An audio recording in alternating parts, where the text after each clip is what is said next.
Hello, my name is Pastor Kathy Kollar. I'm the pastor of Pleasant Valley Lutheran Church near Malabar Farm State Park and St. Paul Lutheran Church in Lucas, Ohio. Greetings. We're reading through the Bible with commentary, and we are up to one of the most fun books in the Bible to read, the book of Esther. In our first session, we heard that Esther was an orphan who was living with her uncle Mordecai, and the king of Persia was displeased with his wife, Queen Vashti, and deposed her, was hunting for a new wife. So Esther got swept up with all the rest of the good-looking girls, put in the harem, and when her turn came, she was very pleasing, and she became the Queen of Persia. 5 years later, her uncle Mordecai did not bow to a official named Haman. Haman was so put out about that he decided to destroy all of Mordecai's people and bribed the king of Persia, basically offered a huge amount of money to just wipe out an entire group of people, which threw obviously everybody into confusion. And Mordecai let Esther know. They had to go back and forth between Esther with a eunuch and a messenger and say, hey, just because you're there in the palace, don't think you're going to get off easy.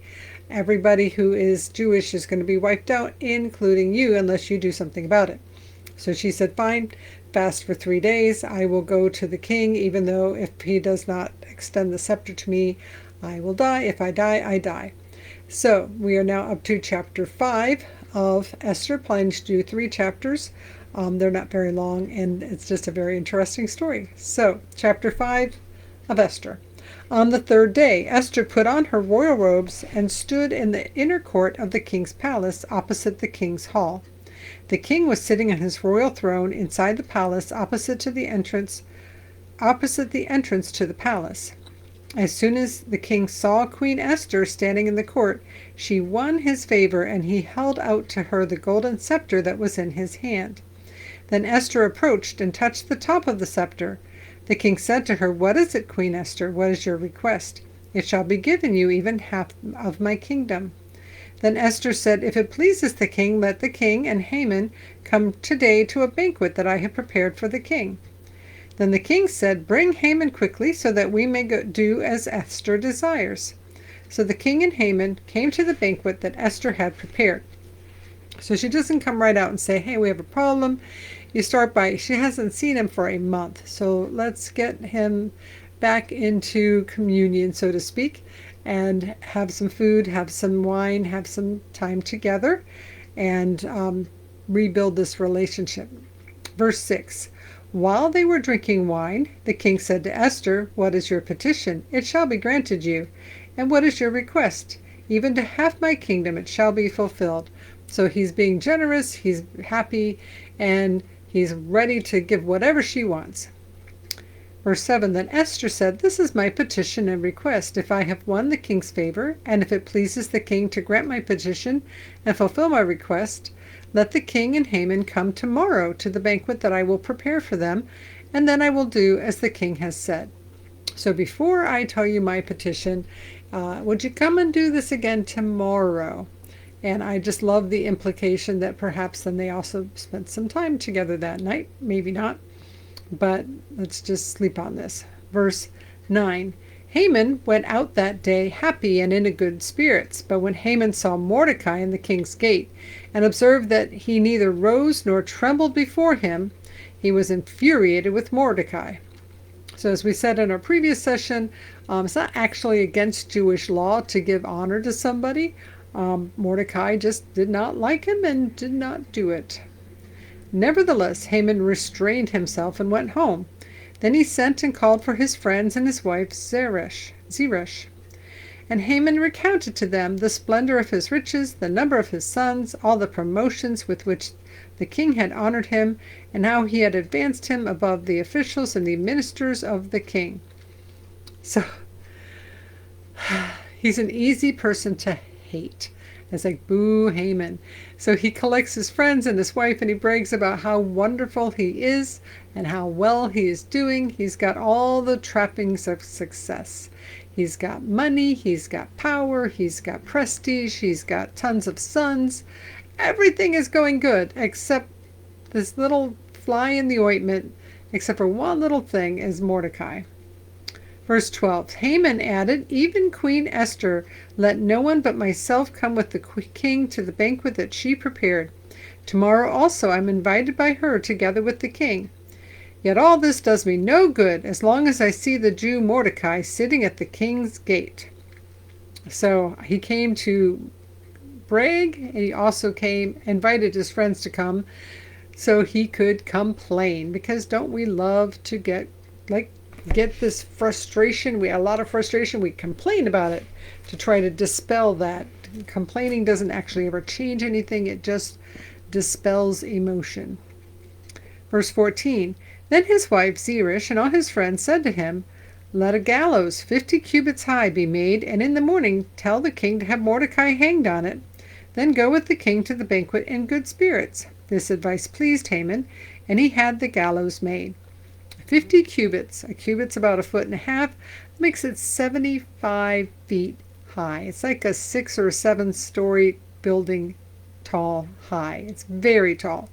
And it's either designed to hang somebody, or it could be used to impale somebody. Chapter 6. On that night the king could not sleep, and he gave orders to bring the book of the records, the annals, and they were read to the king, because what do you do when you can't sleep? You listen to something boring. Verse 2, It was found written how Mordecai had told about Bigthana and Teresh, 2 of the king's eunuchs, who guarded the threshold, who had conspired to assassinate King Ahasuerus. Then the king said, "What honor or distinction has been bestowed on Mordecai for this?" The king's servants who attended him said, "Nothing has been done for him." The king said, "Who is in the court?" Now Haman had just entered the outer court of the king's palace to speak to the king about having Mordecai hanged on the gallows that he had prepared for him. So the king's servants told him, "Haman is there standing in the court." The king said, "Let him come in." So Haman came in, and the king said to him, "What shall be done for the man whom the king wishes to honor?" Haman said to himself, "Who would the king wish to honor more than me?" So Haman said to the king, "For the man whom the king wishes to honor, let royal robes be brought, which the king has worn, and a horse that the king has ridden, and a royal crown on his head. Let the robes and the horse be handed over to one of the king's most noble officials. Let him robe the man whom the king wishes to honor, and let him conduct the man on horseback through the open square of the city, proclaiming before him, 'Thus shall it be done for the man whom the king wishes to honor.'" And Haman clearly is so self-centered, so self-interested that of course, who else would he want to honor but me? And what's left for Haman? He's already got money and power and all of the other things, sons, all of the trappings. So now he's like, okay, what's left is just to be honored and to have this prestige. Verse 10, Then the king said to Haman, "Quickly take the robes and the horse, as you have said, and do so to the Jew Mordecai, who sits at the king's gate. Leave out nothing that you have mentioned." So Haman took the robes and the horse and robed Mordecai and led him riding through the open square of the city, proclaiming, "Thus shall it be done for the man whom the king wishes to honor." So ironic. Verse 12. Then Mordecai returned to the king's gate. So afterwards he's like, I'm still here hanging out at the gate. But Haman hurried to his house, mourning and with his head covered, just humiliated, mortified. Verse 13, When Haman told his wife Zeresh and all his friends everything that had happened to him, his advisers and his wife Zeresh said to him, "If Mordecai, before whom your downfall has begun, is of the Jewish people, you will not prevail against him, but you will surely fall before him." Verse 14, While they were still talking with him, the king's eunuchs arrived and hurried Haman off to the banquet that Esther had prepared. So the king and Haman went in to feast with King Esther. Well, that's chapter 7. So the king and Haman went in to feast with Queen Esther. On the second day, as they were drinking wine, the king again said to Esther, "What is your petition, Queen Esther? It shall be granted you. And what is your request? Even to the half of my kingdom it shall be fulfilled." So he knows that she wants something, and he knows that she wants something big. And he's like, okay, so tell me, what is the request? Verse 3, then Queen Esther answered, if I have won your favor, O king, and if it pleases the king, let my life be given me, that is my petition, and the lives of my people, that is my request. For we have been sold, I and my people, to be destroyed, to be killed, and to be annihilated. If we had been sold merely as slaves, men and women, I would have held my peace. But no enemy can compensate for this damage to the king. So you're destroying a whole bunch of your people, and these are valuable people, and it is a loss to the nation, and it's a loss to the king if you destroy this group, this people, in particular Queen Esther. It would be a loss to the king to lose the queen. Verse 5, then King Ahasuerus said to Queen Esther, who is he, and where is he, who has presumed to do this? Esther said, a foe and an enemy, this wicked Haman. I just love it. It's right there. This wicked Haman. Then Haman was terrified before the king and the queen. Verse 7, the king rose from the feast in wrath and went into the palace garden. But Haman stayed to beg his life from Queen Esther, for he saw that the king had determined to destroy him. You wanted to destroy all the Jews, and now you want one of the ones you were going to destroy to save your life.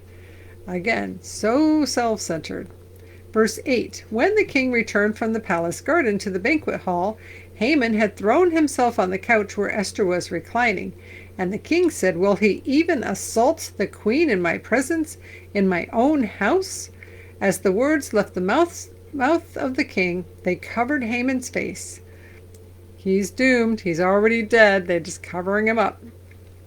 Verse 9, then Harbona, one of the eunuchs in attendance over the king, said, look, the very gallows that Haman had prepared for Mordecai, whose word saved the king, stands at Haman's house, 50 cubits high. And the king said, hang him on that. So they hanged Haman on the gallows that he had prepared for Mordecai. Then the anger of the king abated. This wonderful, wonderful irony, wonderful full circle. You wanted this for somebody else, and now this is what is going to happen to you. And how appropriate is that? And that is great literature, is when the punishment is exactly equal to the crime. There's more of Esther. That is enough for tonight. We will finish the book of Esther tomorrow. Very tempting, because it's only a few more chapters to read the rest, but no. Tune in tomorrow to find out the rest of the story, because yes, Haman is now gone, but remember, there was an edict that said everybody could destroy the Jewish people and steal all their stuff. So what are they going to do about that? We will hear about that tomorrow in our next session about Esther. In the meantime, it is very easy to be very self-centered. In some ways, Haman is so terribly awful. There's like, woo, Haman, we all hate Haman. On the other hand, Haman sounds like an awful lot like people that we know in our lives that are just so self-centered, so caught up in themselves, and many of them, in fact, can be quite successful, have money or fame or whatever it is that you measure success by. And Haman has all of what is considered successful: money, wife, children, lots of children. He's got all the stuff, and he is very, very caught up. And I always think that we're all caught in the bondage of sin. We're all captive to sin. But the number one sin, what is the number one sin that we all have? And it's this inherent self-centeredness, this pride, that we think more about ourselves than anybody else ever. And of course we do, because we're human. And of course we do, because if we don't keep track of what we need, then we wouldn't eat when we wouldn't know we were hungry, and we wouldn't eat. But to know that we're hungry and to eat is different than the kind of inherent selfishness, self-centeredness, to think only about myself and not consider the people around me and how I can serve them. What do they need? What's going on with them? If I'm all about me, then I'm so sinning, and I'm guilty of being self-centered and proud. And that I think is the sin that we all have. We all are self-centered. We all think about ourselves first. Of course we do. At least I know I sure do. I always want the biggest cookie with the most chocolate chips. And I'm going to look for that for myself. And whether you love yourself or hate yourself, we all have this inherent selfishness that Haman totally embodies. And how awful to have everything except for one little thing. This one person who doesn't bow or tremble or act scared when you walk in their presence, and you've got to crush that one person. In fact, you're not only going to crush the one person, you're going to crush his entire people. How fragile is Haman's ego, or how badly does he want to have absolutely everything there is to have? But that was his downfall. That was the thing that, he could have gone along being rich and powerful and done just fine until he decided he wanted to annihilate an entire people just because somebody wouldn't give him the respect he thought he deserved. And that's an interesting thought. It's like we all have people around us who think that they deserve a lot of respect, and we might look at them and think, they don't deserve that much respect. Does it really kill us to at least give them common courtesy, to at least give them a small amount of respect? Not to lie, and not to be a hypocrite, and not to put on a big show, but just to say, okay, fine, this person has power, and this person is, you can respect the role even if you don't respect the person who holds the role. So what would happen if Mordecai would have been like, yep, there he is, just nod a little, give a little tiny bit of respect? How would that have changed? And then if you're the person who thinks you should be respected and you're not getting the respect, check your ego. Check and see, how much respect do you really need anyway? And why is that so important to you? So lots of commentary today. Couple more chapters, 3 more chapters, short chapters tomorrow, and we will hear the rest of the story. Until that time, may the Lord bless you and keep you. May the Lord make his face shine upon you and be gracious unto you. May the Lord look at you with favor and give you peace. In the name of the Father, and of the Son, and of the Holy Spirit. Amen. Go in peace. Like, subscribe, comment. Thanks so much for being here. We'll see you tomorrow.